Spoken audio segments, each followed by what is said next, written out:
They were born criminals. We're going to debunk some more myths here on End the Violence. Welcome back to End the Violence.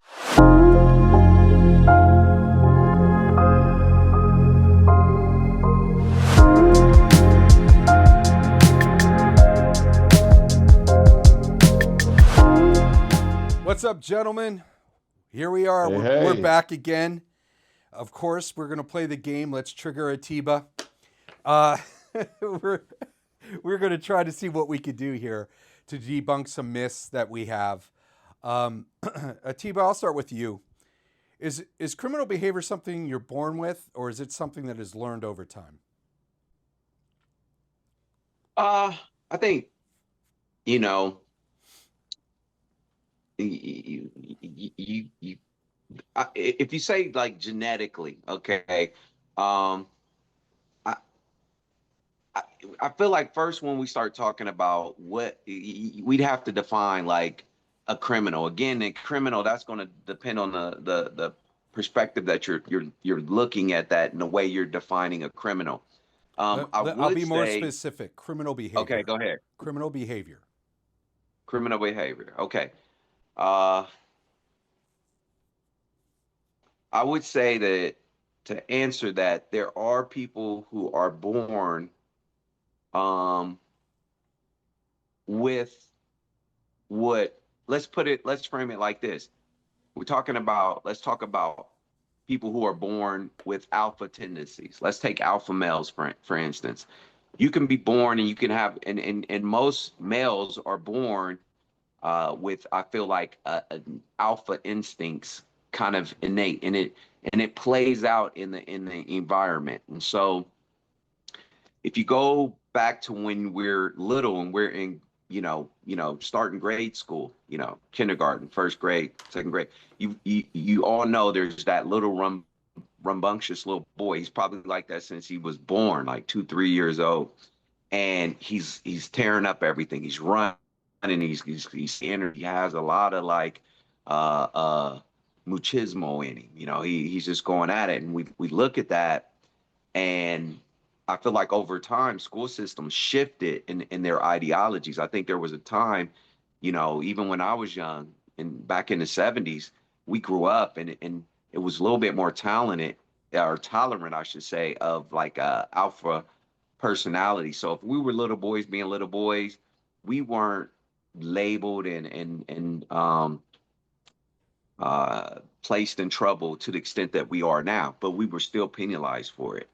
Um, but I think there was a time in society where teachers would say, okay, I got two alpha boys here. I'm going to split them up and put them on different teams and let them go at it. And to some extent, it's healthy. Uh, I'll give you a story. When my son was young, was in third grade, he straight A student, but he had a low grade in gym. And it's like, I'm like, how does he not have an A in gym? Like, he's an athlete. He did. And so my wife was like, "No, don't get involved. Let me go talk to the teacher." And she comes back trying to explain, and the gym teacher was saying to her, "He's too competitive." And I said, "Well, that doesn't make sense to me. How is he too competitive?" She says, "Well, all the teacher said all he cares about is winning, and like at every game, and he's trying to show the kids how to get along and how to play and how to be friendly." And it really bothered me. And, she talked me into not going and having a conversation with the gym teacher. And I started seeing this more and more in society where we're holding little boys back from things that are natural to them, because we want them to conform. So if you take that and a little boy that has that kind of energy, it's you can easily cross that line and associate that with criminal behavior. So if you got a little boy and another little boy takes something from him and they get into it and he pushes the kid and hits the kid, all of a sudden he's a bully, and this isn't acceptable. And what are we going to do to this kid? And we got to give this kid some counseling, got to give this kid some therapy. So that's the best way I can kind of frame it from a biological standpoint. But I don't believe that having an alpha personality means he's a criminal. I believe that society has attacked certain types of personality, and we're starting to see adverse effects of that in larger society now. Absolutely. I mean, I agree with that, what Atiba's saying. And I say no one is born a criminal. You know, people are born into systems, families, neighborhoods, schools, economies that either nurture, I think, their potential or neglect it. And so, you know, what we call criminal behavior is often like a survival response to trauma, you know, maybe some systemic failure, et cetera. But to ascribe a moral failure to a child, a child at birth, I think is highly unfair and leads to a lot of stereotypes that I've had to deal with as a result, as an individual, as a result of the color of my skin. The clutched purse when I get on elevators, the fear that you and fright that you see with people who glance me in a parking lot as I approach them and they're coming out of a building, the guns drawn by the officers upon a stop once they realize it's a black male. So, you know, that being attributed, this concept of being born a criminal, it's been attributed to marginalized groups. It's been attributed to specific people groups, and it's extremely dangerous. Extremely dangerous. And what it does is it obscures people's vision because when they see you, they see what was programmed and not what is really there. You know, the content of your character otherwise. Have you guys heard of ACEs, the Adverse Childhood Experience Surveys? Absolutely. Okay. How do tough childhood experiences then lead to more violence? Because there are studies out there. They actually are studying that across professions now. But when you talk about inner city or urban communities, what have the studies been showing on that? You know, I've I've read a lot of like research and studies that point to a lot of those indicators. The problem I often have is that they're framing it in a general perspective. If you look at the world from of the United States of America from a general perspective, the majority of America and culture is going to be perceived as what is the reality of how we should think and live. And so if you ask the average person in another country, like, what do Americans eat? They say, oh, they eat cheeseburgers, they eat fries. And what is American food? However, there's subsets in America. So I'm a Black American, and when people say what's American food, they don't usually classify soul food as American food. But I grew up most of my life eating what we would classify as soul food in America. So when you look at violence in a community and you look and say, why are these little kids? This little kid came to school and this little kid fought this other little kid and and and beat this kid up, and you get to the root cause of what that incident was, and they say, well, he stepped on my shoe. And it's like, well, this kid is a savage. This kid fought this kid because he stepped on his shoe. uh you do that excluding the environment that that kid grew up with. So some of these inner city environments are different. And so parents are raising these kids to survive the environment. And so as a mom or somebody in the community says, this kid's got to be tough and fight. And if he doesn't fight and show that he can defend himself, he's going to get picked on, bullied, and taken advantage of every day. And no one's coming into those communities to protect them. So if you set him down and say, well, why'd you fight this kid? Because he stepped on his shoe. And he says, well, because he stepped on my shoe. That just sounds ridiculous. But if you really were to unpeel the layers of it and see, it would boil down to these are things that he learned because maybe in his family, they said, look, you can't let somebody disrespect you, which means they got to respect your space. They got to respect, these are your shoes and your clothes, and stepping on them, they're going to wear out earlier. They're not going to look new, but this is the only pair you're going to get. So you better take care of them. So if I'm a kid and if I don't take care of my shoes, it means that I'm going to get in trouble from my mother, from, the community, whatever the case going to be. At a young age, we're taught to fight, to defend ourselves. So you hear, oh, it was over shoes, but really, in that kid's mind or in that family's mind, it was the principles. It wasn't the value. It was the principles of standing up for yourself. And so we don't go and teach some kids how to navigate different cultures and communities. What we do is we label them. And so Yeah. now that kid labeled and continues in school. I'm sorry, Pastor Andre. No, I mean you were on fire, so I was just trying to, catch on fire too. Basically, like the aces that we're talking about. The Think about social services, like family and children services. My mother, when we lived in New Jersey, worked for DIFUS, Division of Mhm. Family, blah blah. So she was basically in social work, and she was removing kids from homes, going into some really horrible situations where there was abuse, neglect, a lot of other things going on. Those kids would be pulled out of those homes, put into foster homes, group homes, where there's a lot of molestation, Yep. like same age molestation kind of thing going on, and abuses and other sorts of things.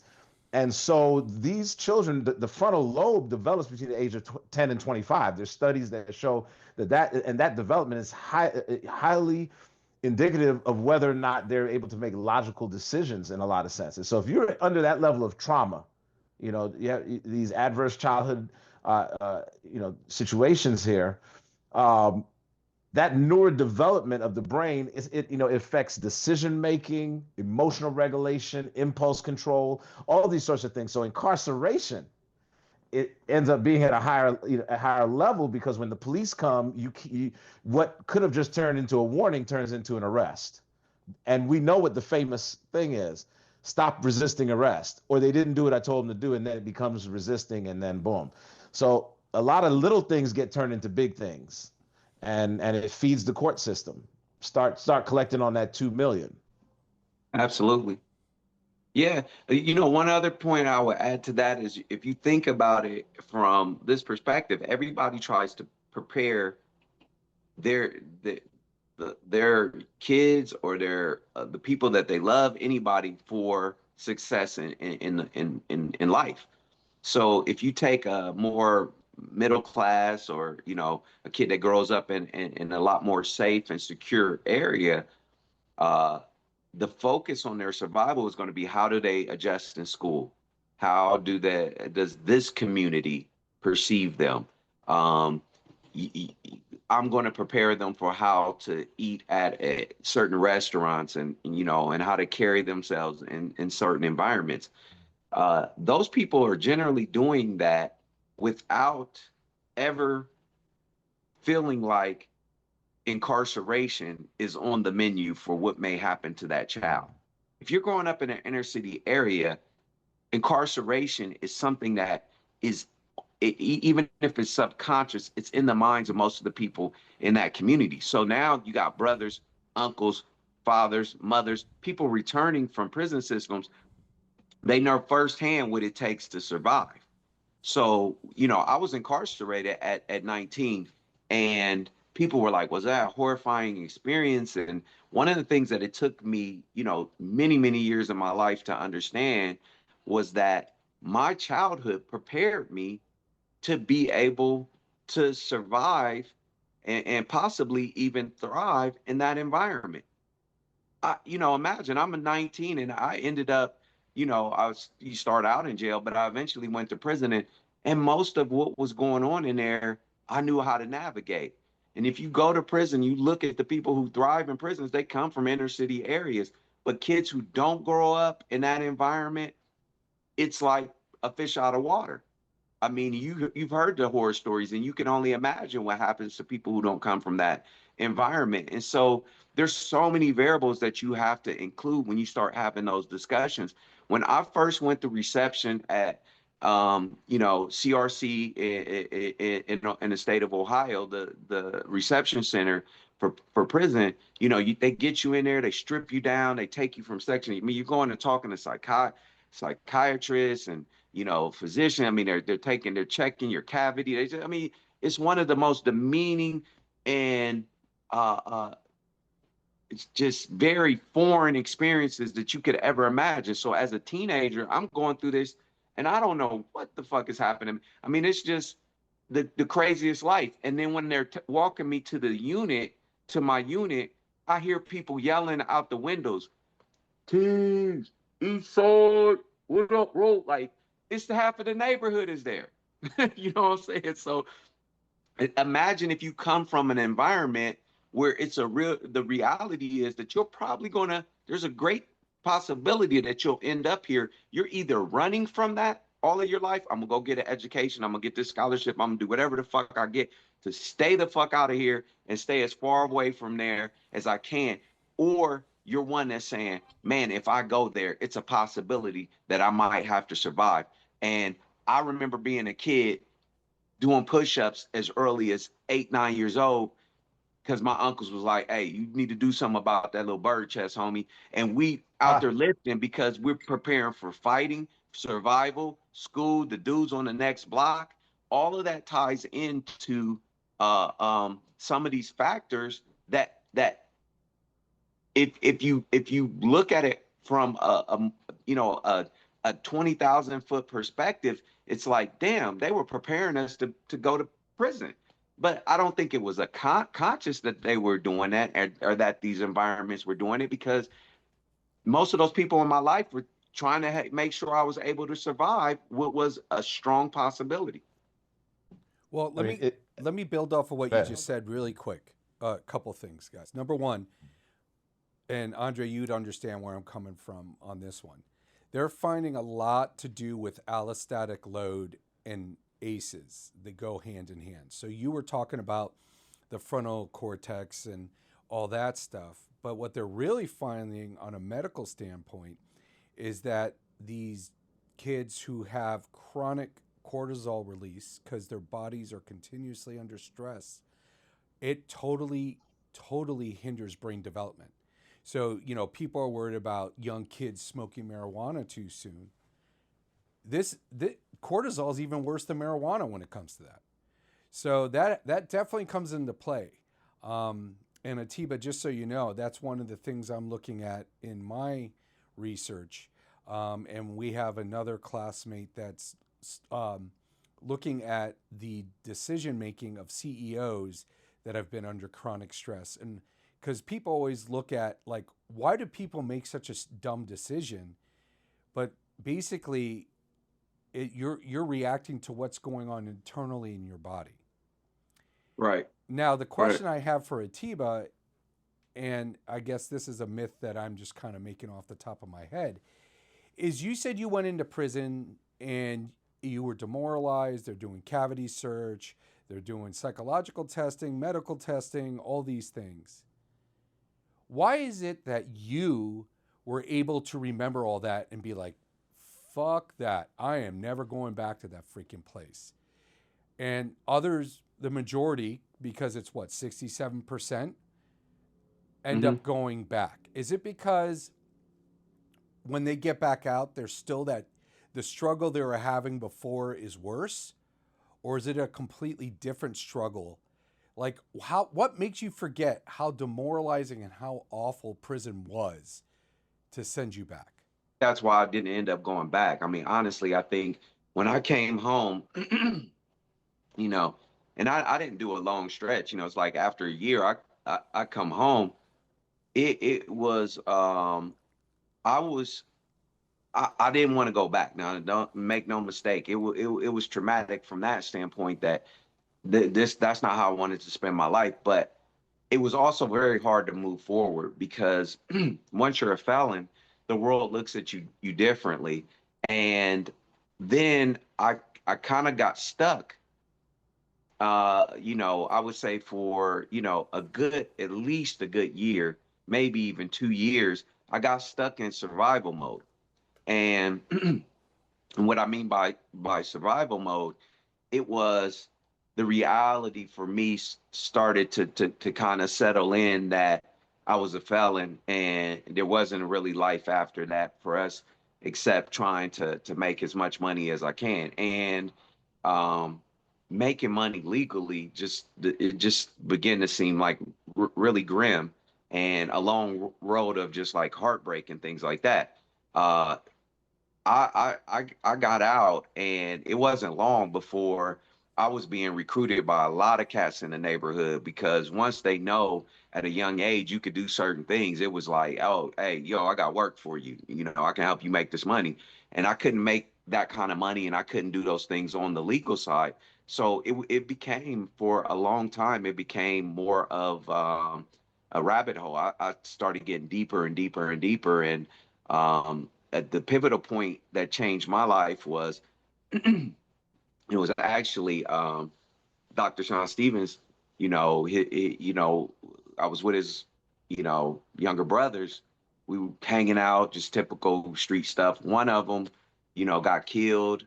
My cousin got robbed and shot up, and a lot of the, cats I grew up with were looking to like serve revenge on this, and I was caught up in the middle of it. And I hadn't even been home for a while, because police were looking for me for different shit that had happened in the neighborhood. And so my mom begged me. She actually cried one night, like, if you don't leave, I don't think I'll see you again. And she begged me, and she said, just leave. You got a cousin in Atlanta. She said you could stay with her. I didn't even know who this cousin was. She was like, and all in one night, she helped me pack my stuff in my car. And I'm like, Ma, I got money out here. I got. She just, no, leave it all. And she wanted me to go to a historically Black college. And so I had visited, several when I got out, and even in high school, I didn't play sports, but it was like I felt like I messed up, because if I would have played sports in college, it would have kept me out of trouble. When I got locked up, I was at University of Cincinnati, and I was trying to go to school on financial aid, because I was mad at football coaches, and I was like, I don't want to play sports. And so that was a whole story in itself. But once I kind of just, it was like, fuck it, I'm just live like out here until I catch a bullet and do the best I can. My mother would really, really, that really got to me, the way she was crying and like begging me to leave. So when I left and went to Atlanta, I had nothing. And it just was like, man, what the fuck am I doing? I don't got no money. I'm down here dealing with this shit. And I started working like little stupid jobs and stuff. And slowly people started coming into my life that were saying, hey, you're smart. You can do better. And I got in Clark Atlanta. My mom really worked hard to try to get me in that school. They accepted me in. But again, here it is like the financial part was just like, gloomy for me. What really changed my life was going to a HBCU. I didn't even think I was gonna make it like a month, because when I got there, I was like, none of these motherfuckers are like me. And I didn't even like, the Black people there, just to be honest, because I felt like where I came from, it was just so different. And I had a couple within my first semester there. I had you know, I say a couple, but it overwhelmed me, because there were professors now saying, hey, come to my office. I want to talk to you. One of my English teachers, she was like, you have really bright ideas. You're really smart, but we need to polish you up a little bit. We need to teach you how to speak a little bit more appropriately. And so that began to touch me, that there was people that really cared about me. I'm just going to be honest with you. That was the new experience for me. The only other people in my life who I felt uh, cared about me, other than friends and family, were actually probably like my therapist. I mean, there was a guy, Dr. Lewis Dodley, who worked with youth and programs and stuff when I was little. And, you know, he developed a relationship with me and my family. And so a lot of my street things that I ended up with, I had this professional guy who was, I used to look at him and be like, but I'm nothing like you. Like, what are you talking about? And he just kept pushing. So there were some of these mentors that kept saying, just do this, just do that. And when I got into an environment where there were a lot of people who cared about me, it started to change the way I thought. So I don't know, that was a long answer, but I can safely say, coming home from prison, it wasn't like the fear of prison scared me. It was more um, it was more the nurturing, because now there were people who cared, that I can make a difference and that I could change my life. And I think that's true for a lot of kids, a lot of inner city kids, and why they don't connect with the school systems and things, because for most of the teachers, it's just the job. And a lot of us coming from the environments that we come from, and a lot of the trauma that we come from, if you don't lead with love in a relationship, we don't hear it. We're in survival mode, and that's what I would say. Growing up, I was in survival mode.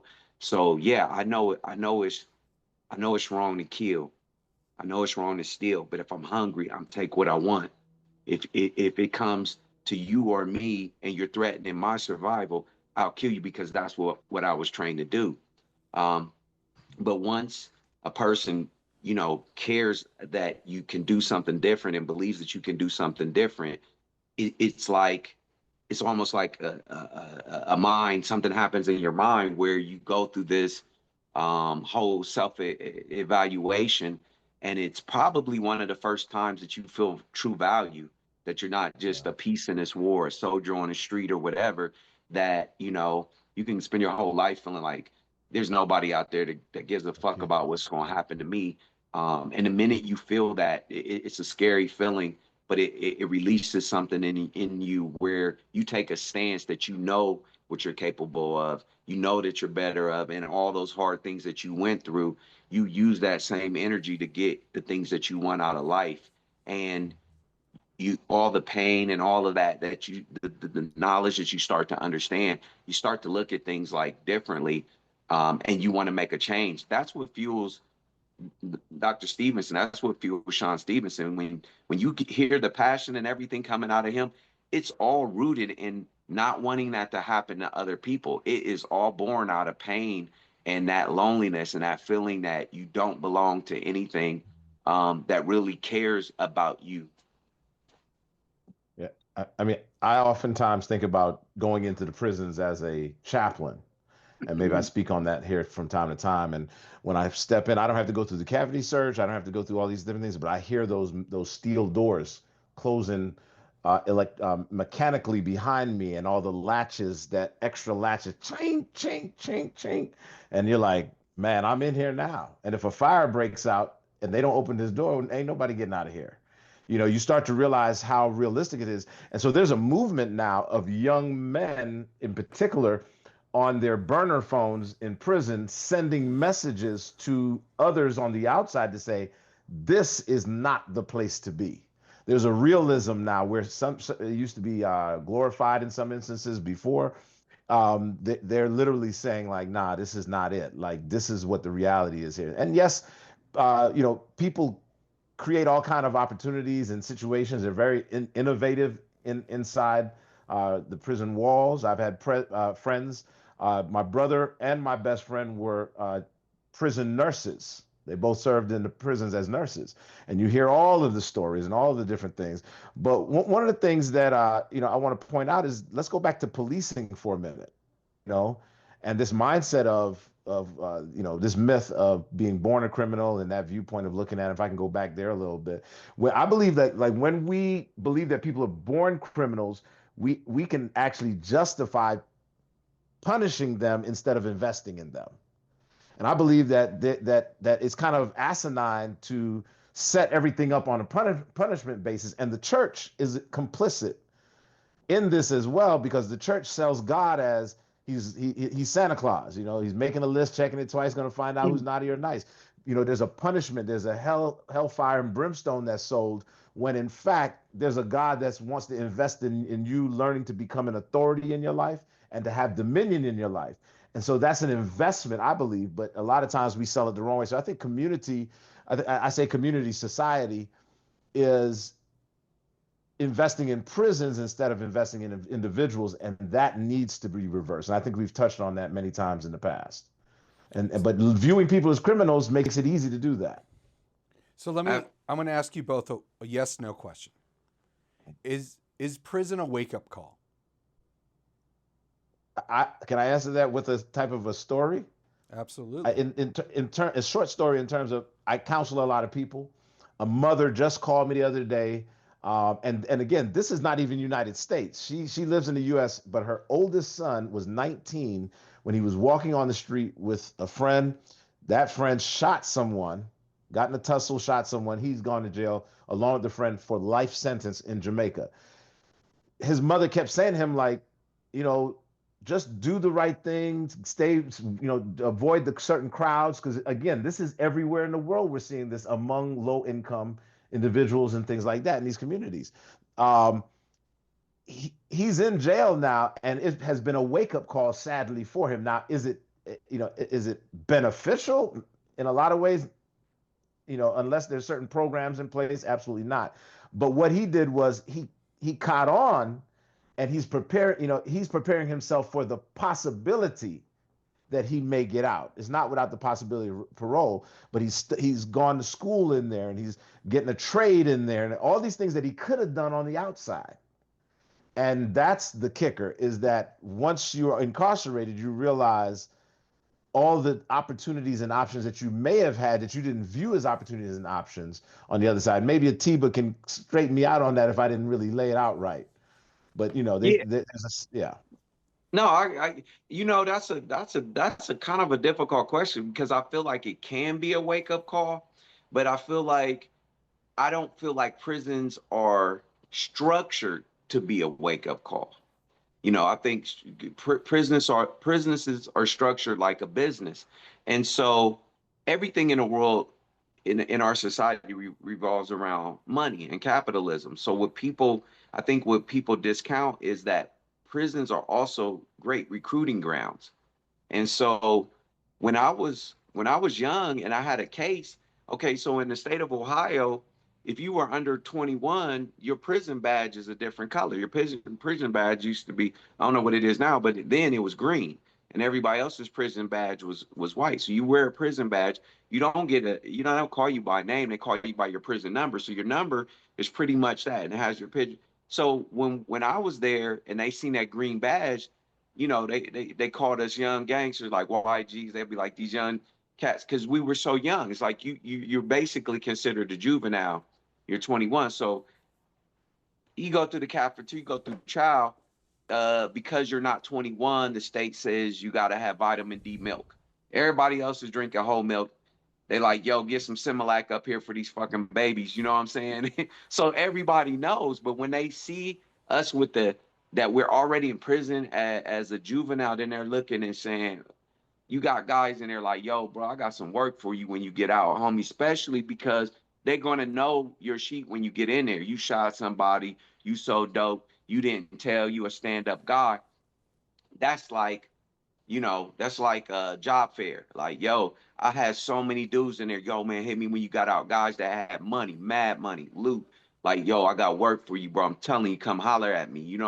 That that aspect is really real. So when ETV says you got to influence the influence, you got to recruit them, people forget that it's a recruitment ground.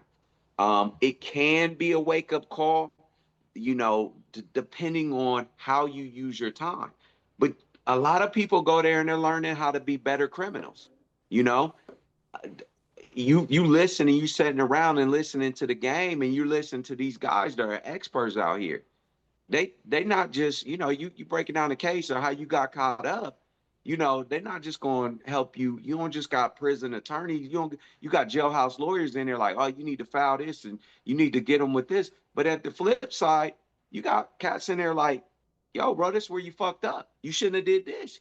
You should have did it like this. Or, it's, like, Oh, it's guys out there that's so specific, they'll tell you, back in the day, man, cats used to hit banks, but the guys in there knew, like, yo, rookie move hitting a federally insured bank, hit one of these credit unions somewhere over here, because they tell you how to avoid Fed time or how to avoid state time. So we never look at that aspect. It can be a wake up call, but everybody's looking to profit off of those people who are out there. At least the streets are. In our communities, we hurt because we don't go in there and say, hey, there's some of these guys in here that we can use to make the community better. There's great yeah. business minds in there. If you get locked up, if you're a young straight street dude and you hustling, you get locked up at 19, 20, and you got caught, and you basically had an enterprise that was doing, like a couple $1 million a month, or multi-million dollar industries, nobody's stopping to see the genius in a young guy who was able to put a network like that together. Nobody sees that genius. The streets know it exists, but nobody's saying, man, this dude is somebody that we could train and put into one of these Fortune 500 corporations. And can you imagine the brain power? I know guys or on a the small street business. or a small business. Some of the greatest business minds I know are not just in the corporate sector. I know street guys that have that are out here that run businesses, that got money, that live with shoeboxes buried, somewhere with stacks and stacks of cash that because we grew up and I know them, and they're always like, nah, man, I don't know all that. And I'm like, dude, you're no different than a businessman. They think identical to how someone with an MBA or massive amounts of experience in entrepreneurship and things like that. They just might not know the terminology, but it's a very similar language in terms of how they think. Yeah, I mean, Absolutely. I've talked to a few people through this platform as far as not end the violence, but just my studio that have done prison time. I had Rick Ross in here. Um, I've talked with you, Atiba, to Sean Stevenson. Um, I have two guys that were Crips and did federal and state crime, and they were like the federal prison they called college because the white collar crime guys are in there would teach all everyone who was incarcerated in the federal white collar crime prison like business sense like that. They're like, I learned so much just from everyone who was incarcerated. And what I'm hearing from both of you is that it might be a wake up call, but it's too late. So I have a question for Andre, Pastor Andre. Mhm. From a spiritual and human perspective, what does prison do to a person's soul? And I would definitely say, prison is set up to control, not to correct, you know? And so I think that it can be demoralizing. Definitely, a lack of dignity. Dignity is lost.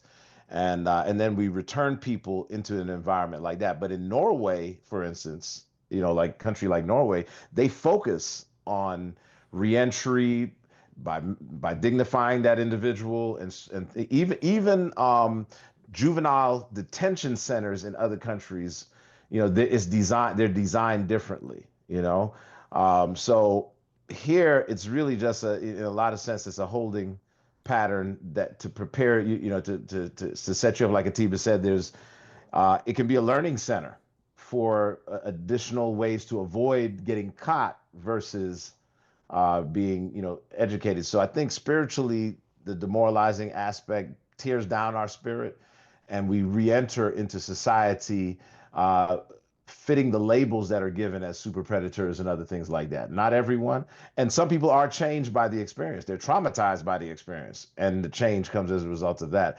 I've sat with multiple families going through the process. I've sat with individuals. I've visited people in prison for all sorts of things, all the way to shoplifting to murder.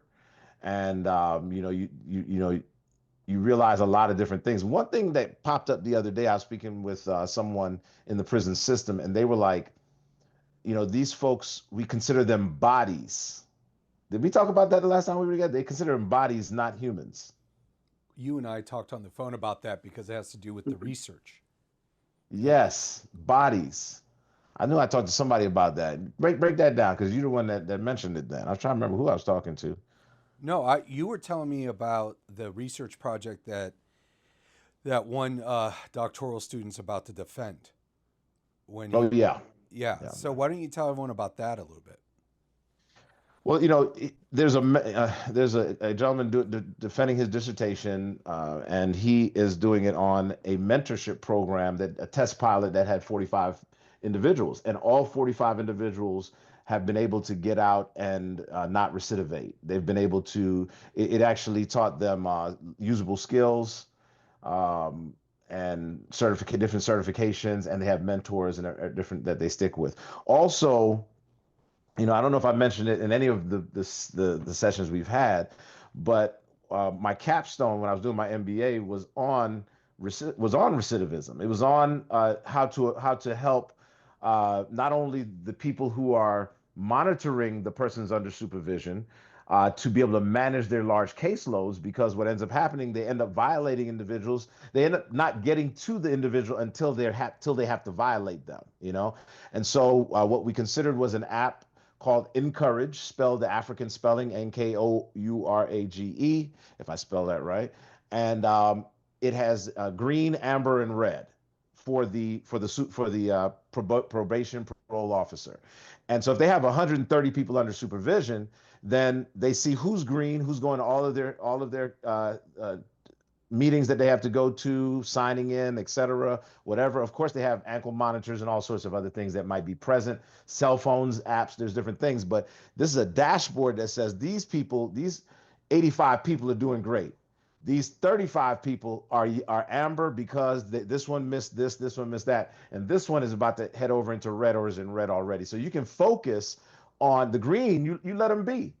They're doing what they're supposed to do. You don't even have to fool with them, right? And they can't dupe the system because the IoT is the Internet of Things, and field management software is so accurate. They're using it in healthcare now to tell whether or not a visiting nurse actually is at the location, right? And so you can't really dupe the system, right? And then there's biometrics and all sorts of things like that.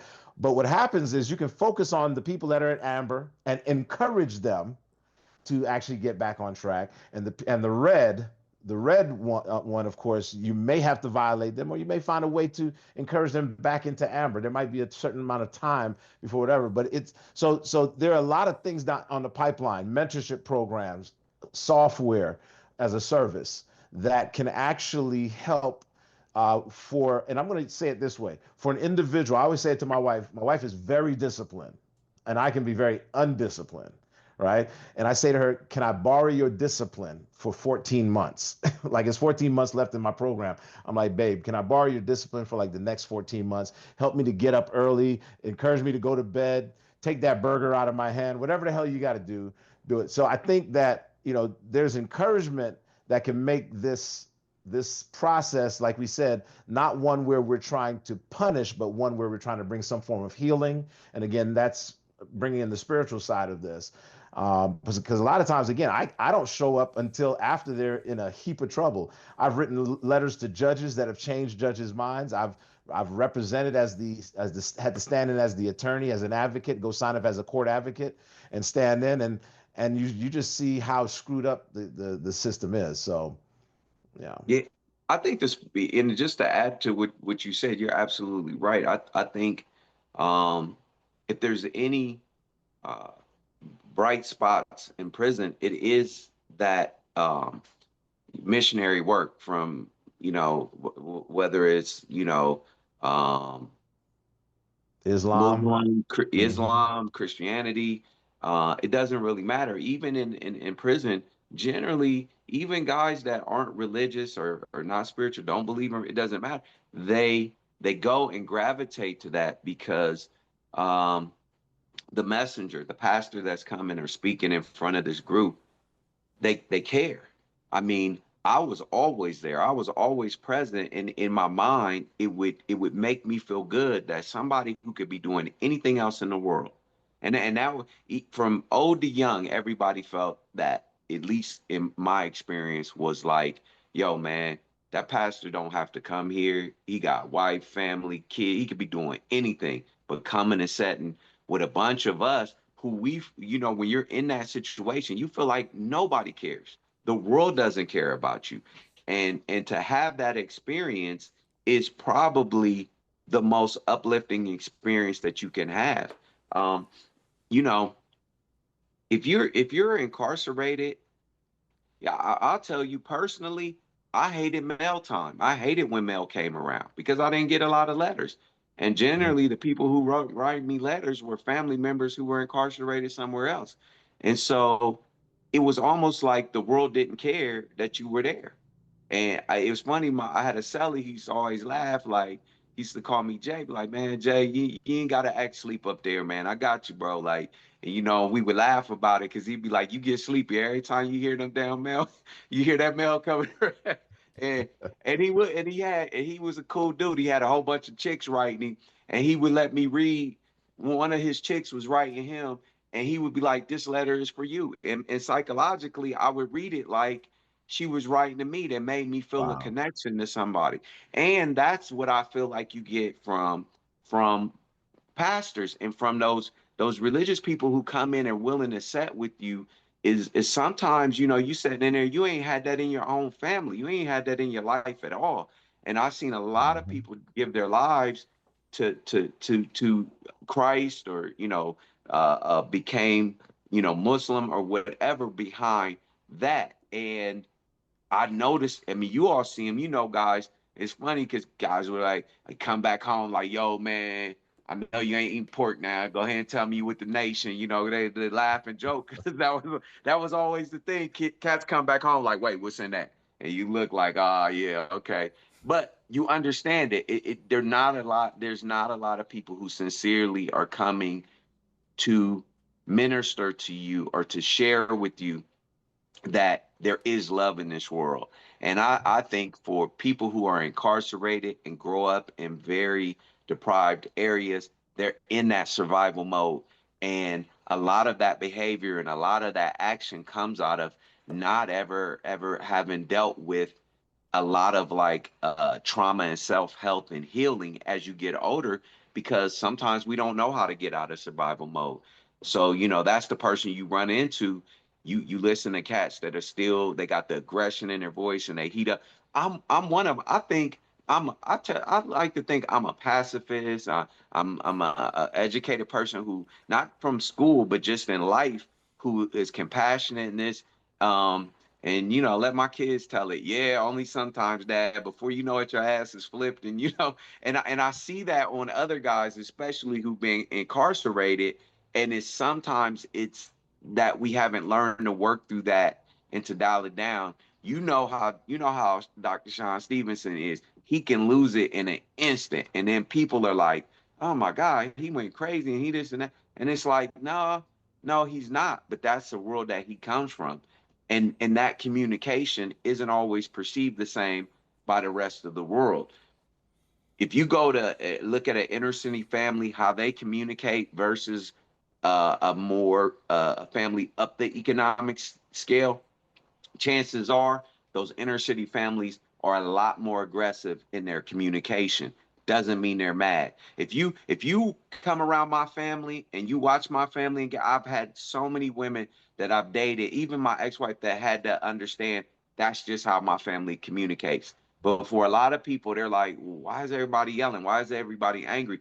We could be happy in telling a story. It's like, you happy, like, let me tell you what this motherfucker, and everybody like, why is this so, and people are shouting in there. Sometimes it's a cultural thing that we grew up experienced that gets mislabeled and misjudged in other areas. I could put you in a setting where you could see a group of guys, and you wouldn't know. You would think, man, is somebody about to fight? And really, they're having a good time. But that Mhm. may be a characteristic of the environment that they came from. I mean, Andre, let me go uh, back. Let me go yeah, back really sure. quick. And I don't mean to interrupt because I love this I don't worry. conversation you guys are having. That app with the green, red, and amber, and the Mhm. Internet of Things and all that, is that going to work against the business model that is prison?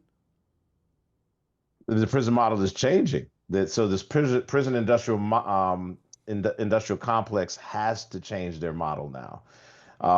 Stakeholder capital, the exposure. It's funny how, like, with all that's happening in our world right now, how China is exposing America and luxury brands and European brands, and people are acting so shocked that they didn't know this. I mean, please. I mean, a lot of people knew this stuff. We just ignored it for our own benefit. So likewise, people have ignored prison, juvenile detention. When in our first podcast we mentioned like a program here in Tampa Bay called FAST, and another one, Project Hope, and that they advocate to ensure that juveniles don't end up they don't automatically get a misdemeanor, but they actually can do community service to mitigate. Because a lot of kids, especially minority, low income, end up getting these misdemeanors, and now they're set up. Every time they get pulled over or stopped, it gets worse. And so I forgot the question. I got off on that for a second there. Internet of Things and the business Internet model of Things. that the business Yeah. model So that's the prison. business model, they will, because we're moving into the prison at home, just like we're moving into the hospital at home, and only the acute cases of healthcare will be in the hospitals. So hospital systems are changing their model. Likewise, the prison industrial complex is changing its model to prepare for incarceration or supervision at home. And so that's where this will, there's a fee that's charged to have a person on that system, and it could be $85 a month or whatever it is. It's going to make a ton load of money because people are going to be passing through the system, and so they'll be monitored on this. And as long as you do what you're supposed to do, as long as you comply, you're good. Outside of that, the system is not here. Is now it won't be perceived as punishing you. It's going to be perceived as encouraging you. And so definitely that model leads to this new digital transformation of the prison industrial complex, which we've been heavily driving in that direction because we know it is changing. And then Atiba, last question for today. Does the people that go in and spend their time and talk to the prisoners, do they need to be spiritual in order for the prisoners to listen to them? Or do you think prisoners will just listen to anybody? Like if I was to walk in, this white Jewish guy, would people listen to me?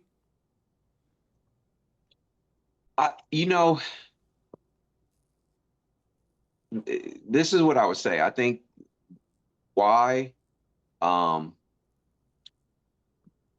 of the reasons why I think that spiritual people are able to make a connection in prisons is because there's a sincerity there. There's an authenticity there. So to answer your question, if you, as a white guy going to prison, prisoners don't have a lot of, outside contact. So they're going to listen to you, but your ability to reach them and for them to be able to hear you and your message and what you're saying, it all starts with a relationship. It all starts with, does this person care about me? And I think there's, sometimes there's cultural differences in different groups because you learn when you're in survival mode in some communities, you learn to only heed and absorb from the people that you have a relationship with.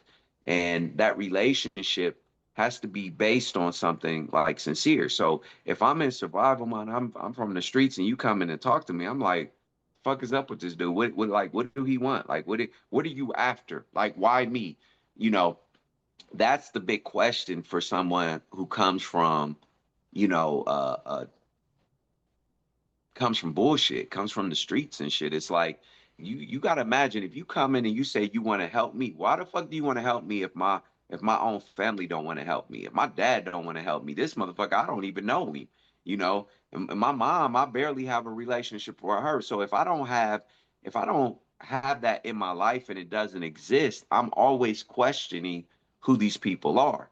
And it's the majority of the world has let these people down. Their attorney, public defender, all of these people, teachers, it starts from the earliest age that they've let them down. So if you come to see people in prison, that's a sincere move in itself. That's the first step because you could be doing other things. So they're going to listen. But then there's the rest of this that has to be built in.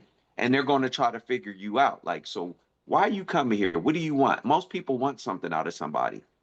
And so in order to bridge some of these gaps, I feel like we have to have more communication. We talk about in the United States of America, United States is the most racist country and this and that. I feel like the reason United States is so racist is because we don't listen to each other. We take sides and we don't want to hear shit that comes from the other side. I don't feel like Communication bias. Yeah. If you really let people understand of the majority class or that come from upper social economic class, that they get to really understand some of the things that we're talking about that happen to people in impoverished communities or in the hood or in the ghetto or whatever you want to say. If we allow, we begin to tear down some of the barriers that keep us apart. But we live in a country where everyone wants to just close the chapter and move on. It's hard to move on when there's no closure. And I feel like that wall exists, and it's not just between black and white. It exists between rich and poor. It exists between the haves and the have-nots. And so the more we can hear each other and have these conversations, we can move on. A lot of people are stuck in these behaviors because it's all they know. No one's ever opened any other doors or any other lines to communication. And again, if you're scared, how's it different than when you come up on an animal that's starving, scared, hidden under a pile of rocks or something. You reach in there to help it, it's gonna want to bite you. It don't know what the fuck is going on. It doesn't know who you are. It doesn't have a relationship. Now, if you take your time and you slowly bridge that gap and build a relationship, that same dog will be eating out of your hands. That same dog that's been abused and went through all of that, you'll see them. We love to brag on that when it's animals. Oh, I got this dog from the homeless shelter. It was this mean animal, and now you see it playing with the kids and the babies and everything. It's amazing that we can see that in animals, but we can't see it in people. Pablo the Pit Bull, look him up. He went viral. Pablo the Pit Bull. His owner got him, and he had been abused, and he was just snarling and whatever. And he just showed a progression of when Pablo just became the most loving thing. But we don't have that same level of long suffering for this generation that's coming through in a lot of ways. Well, with that, we're gonna end this episode, and we'll continue next time. I want to thank our listeners for listening. I want to thank Atiba and Andre for being with us. Um, these conversations are amazing, and I hope you all are enjoying it as much. Please give us your comments, questions. We'll try to answer as much as we can, and we'll all talk to you next time.